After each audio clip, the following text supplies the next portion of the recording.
Strive to enter into God's rest. Make haste, be eager and diligent.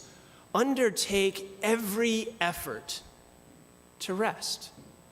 Seems somewhat paradoxical, perhaps even oxymoronic. Is this just another expression of kind of bureaucratic red tape where we are supposed to hurry up just to wait? I think we might have that confusion if we misunderstand what the scriptures mean by rest.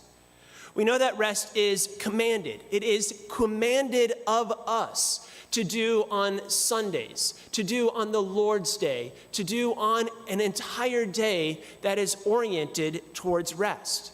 But that rest is not inactivity on one extreme, nor is it to be laborious human activity on the other extreme.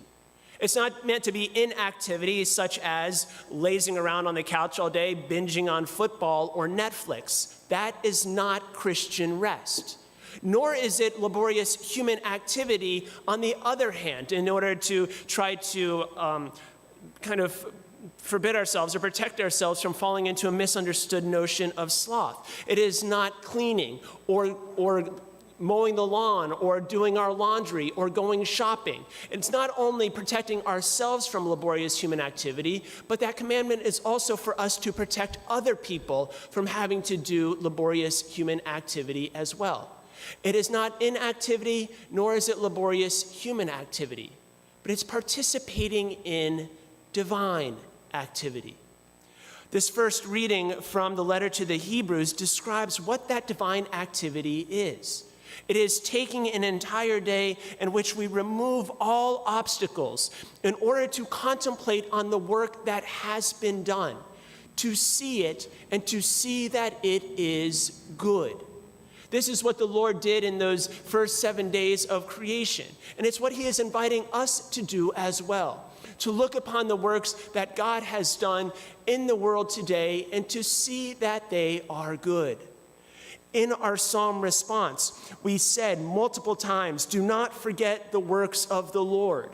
This is one of the great sins of the Old Testament. It's forgetfulness. In fact, they were not authentically celebrating the weekly Sabbath. Therefore, they were not authentically celebrating the Jubilee Sabbath. And so because they would not do it on their own, God forced them to rest.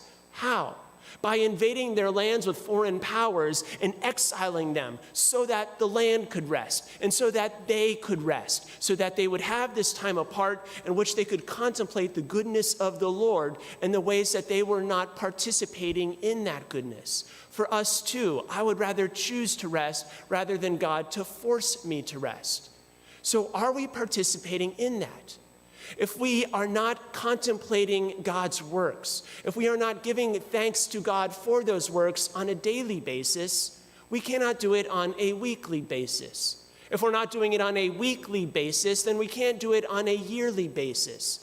And if we're not contemplating God's works and giving him thanks on a yearly basis, we cannot do it across our life.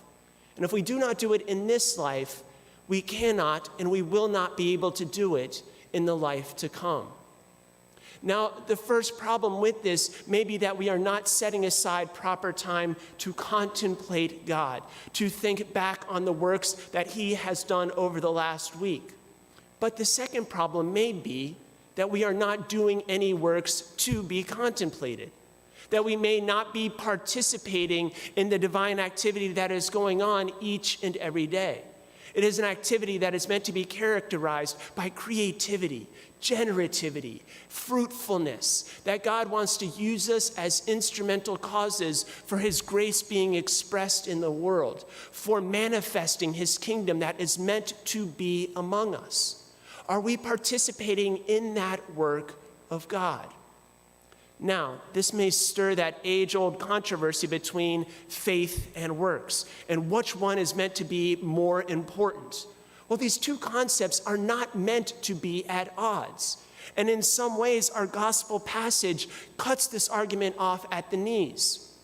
We see the scriptures say, the Lord saw their faith. How do you see faith? how does one see your faith?